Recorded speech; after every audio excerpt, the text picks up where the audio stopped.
종합 스포츠 분석 토킹 채널입니다. 10년 이상의 실전 경험과 노하우를 담아 데이터 기반 핵심 분석부터 최강 배팅 전략까지 아낌없이 공유해드립니다. 수년간 운영된 전문 분석방 링크는 고정 댓글에서 바로 확인 가능합니다. AS 모나코 vs FC 로리앙. 이 경기는 템포와 방향 전환을 주도하는 팀과 스위칭 속도와 판단에서 뒤처져 라인 간격이 벌어지는 팀의 맞대결이라는 점에서 기본적인 상성부터 차이가 난다. AS 모나코는 미나미노가 부상으로 빠져 있음에도 비에르타 클리오체 골로빈 조합이 하프 스페이스와 중앙을 유기적으로 활용하며 공격 템포를 충분히 끌어올리고 있다.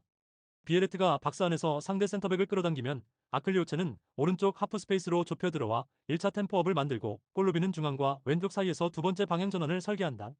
반면 로리앙은 중원 미드필더들의 스위칭 속도와 상황 판단이 뒤처지고 있어 공격 방향을 바꿔야 하는 시점에도 공을 너무 오래 끄는 바람에 상대 수비가 전열을 정비할 시간을 충분히 제공하고 있다. 이런 구조에서는 모나코가 전방에서 압박 강도를 높여도 그 뒤에서 라인을 정리할 여유가 충분히 확보되기 때문에 공격 전환에서 리스크를 크게 느끼지 않고 과감하게 나설 수 있다. 아클리오체와 골로빈이 템포를 주도하며 방향 전환 타이밍을 한두 박자 앞당긴다면 로리앙의 3백과 더블 미들 블록은 전후반 90분을 버티지 못하고 서서히 라인 간격이 벌어질 가능성이 높다. 특히 로리앙은 수비 전환 시 미드필더들이 뒤로 내려오며 블록을 정리하는데 시간이 걸리기 때문에 모나코 입장에서는 컵백 이후 흘러나오는 세컨볼 장면에서 추가 슈팅 찬스를 만들 수 있는 여지가 크다. 때문에 경기 초반에는 로리앙이 수마노와 파지스를 활용해 역습 한두 번은 노려볼 수 있겠지만 시간이 지날수록 템포와 방향 전환을 완전히 장악하는 쪽이 모나코가 될 가능성이 높다.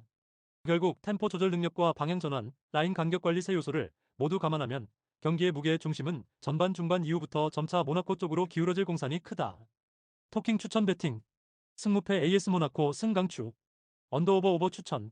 브레멘 vs 프랑크푸르트. 이번 맞대결은 3백 수비의 위기관리 능력이 흔들리는 팀과 측면 공격 퍼포먼스를 앞세워 꾸준히 득점 기대값을 쌓는 팀의 충돌이라는 점에서 방향성이 비교적 명확하다. 브레멘은 리그 12위, 28실점이라는 수치가 말해주듯 전체적인 경기 운영과 수비 조직에서 문제를 노출하고 있고 실점 위기를 맞았을 때 라인을 안정적으로 정리하지 못하는 장면이 반복되고 있다. 3백 앞에서는 중원 라인 역시 공간 커버와 압박 타이밍을 동시에 잡지 못하면 하프 스페이스와 측면 뒷공간이 동시에 열리면서 박스 앞이 크게 흔들리는 구조적 약점을 안고 있다. 반면 프랑크푸르트는 크나우프를 중심으로 한 측면 공격과 마흐무드 다우드의 전진 패스, 에브누 탈리브의 연계를 통해 다양한 각도에서 찬스를 만들어내는 패턴을 갖추고 있다. 경기당 평균 2.06득점을 기록하고 있다는 것은 특정 상대에게만 득점이 폭발한 것이 아니라 시즌 전반에 걸쳐 꾸준한 공격 기대값을 유지하고 있다는 의미에 가깝다. 브레멘 입장에서는 은진마의 침투와 슈미트, 스타게의 중원 활동량을 활용해 역습 찬스를 노려야 하지만 라인을 올리는 순간 크나우프 측면 돌파와 에브누 탈리브의 포스트 플레이에 동시에 노출되는 딜레마가 생긴다. 프랑크푸르트는 다우드의 탈압박 능력을 활용해 브레멘의 전방 압박을 한번 흘린 뒤 측면과 중앙을 번갈아 찌르면서 3백의 간격을 흔드는 방향으로 경기를 운영할 가능성이 크다. 그래서 브레멘이 전반 초반에는 홈의 분위기를 등에 업고 강하게 나올 수 있지만 시간이 갈수록 수비 간격과 체력 관리에서 약점이 드러나며 크나우프 쪽에서 균열이 생길 여지가 커 보인다. 프랑크푸르트는 평균 기대 득점이 2득점이 넘는 공격력을 바탕으로 한번 흐름을 타기 시작하면 득점 후에도 압박 강도를 쉽게 낮추지 않고 추가골을 노리는 성향을 보여왔다. 이런 스타일은 위기관리 능력이 불안한 브레멘에게 특히 부담으로 작용하며 한 번 실점한 뒤 경기를 잠그기보다 추가 실점을 허용할 위험이 크다는 점에서 상성이 좋지 않다. 또한 프랑크푸르트는 상위권 경쟁을 위해 승점을 쌓아야 하는 입장이기 때문에 무승부에 만족하기보다 새 경기치 결과를 한 번에 당겨오는 느낌으로 강하게 승점을 노릴 가능성이 높다. 브레멘이 세트피스 한두 번에서 득점 찬스를 만들 수는 있겠지만 오히려 세컨볼 처리와 라인 복귀 과정에서 다시 역습을 허용할 리스크도 동시에 안고 있는 상황이다. 결국 3백 수비진이 크나우프를 중심으로 전개되는 프랑크푸르트의 공격 퍼포먼스를 90분 내내 버텨내기에는 올 시즌 브레멘이 보여준 위기관리 능력이 부족하다는 판단이 우세하다. 종합하면 전술 완성도와 공격 기대값, 그리고 위기관리 능력에서 나타나는 격차를 고려할 때 경기 흐름은 시간이 지날수록 프랑크푸르트 쪽으로 기울어질 가능성이 높다. 토킹 추천 배팅. 승무패 브레멘 패 강추. 언더오버 오버 추천. 피사 vs 아탈란타. 이 경기는 이미 30실점을 허용하며 최하위까지 추락한 피사의 수비 조직력과 후반부로 갈수록 세컨드 라인이 과감하게 올라서는 아탈란타의 공격성이 정면으로 부딪히는 매치업이다. 피사는 기본적으로 3-4-1-2를 통해 수적 우위를 만들어 보려 하지만 실점이 쌓이면서 수비 라인의 자신감과 간격 컨트롤이 완전히 무너진 상태에 가깝다. 마이스터가 뒤에서 빌드업을 시도하며 라인을 끌어올려도 앞에서 압박이 동반되지 않으면 중원과 수비 라인 사이 공간이 벌어지며 그 틈을 상대가 파고드는 장면이 계속해서 반복된다. 트라모니와 에비셔가 연결고리를 맡고 있지만 전술적인 혼란이 가중된 탓에 어느 타이밍에 압박에 나서야 하는지 어느 순간 라인을 내려야 하는지가 명확하지 않은 흐름이다.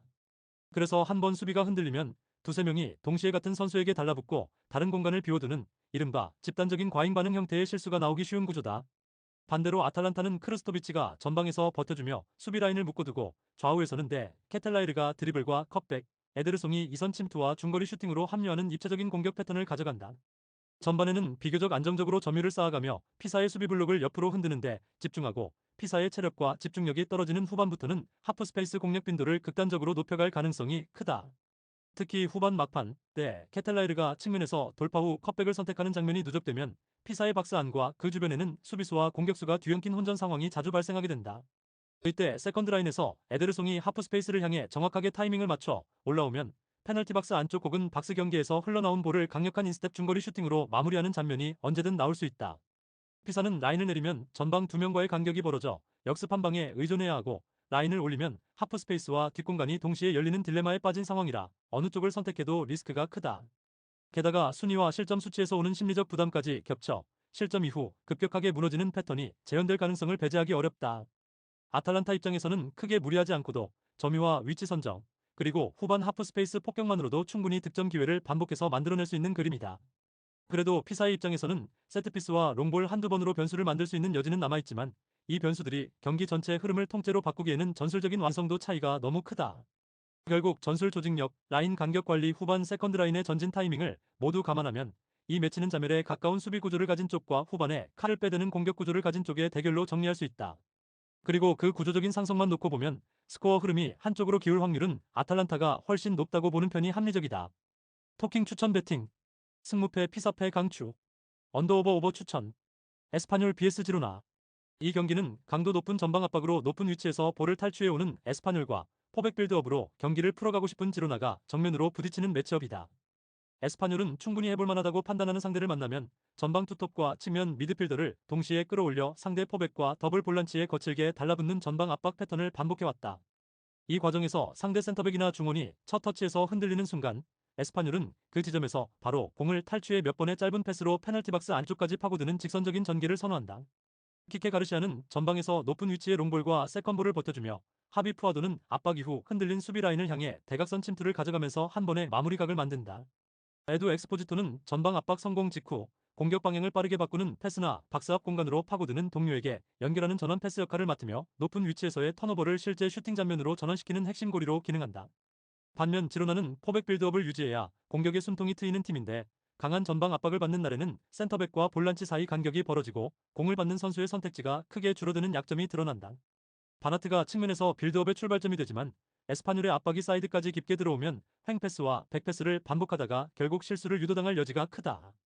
치간코프와 이반 마르틴이 전진 지점에서 볼을 받아야 지로나가 살아나는데 1선과 2선에서 압박이 끊임없이 들어오면 정작 이 두 선수가 공을 잡는 위치가 점점 뒤로 밀릴 가능성도 있다. 특히 이번 매치는 에스파뇰 입장에서 전방 압박으로 충분히 흔들 수 있다고 보는 상대라는 점에서 초반부터 라인을 높게 잡고 빌드업 라인을 정조준할 확률이 높다.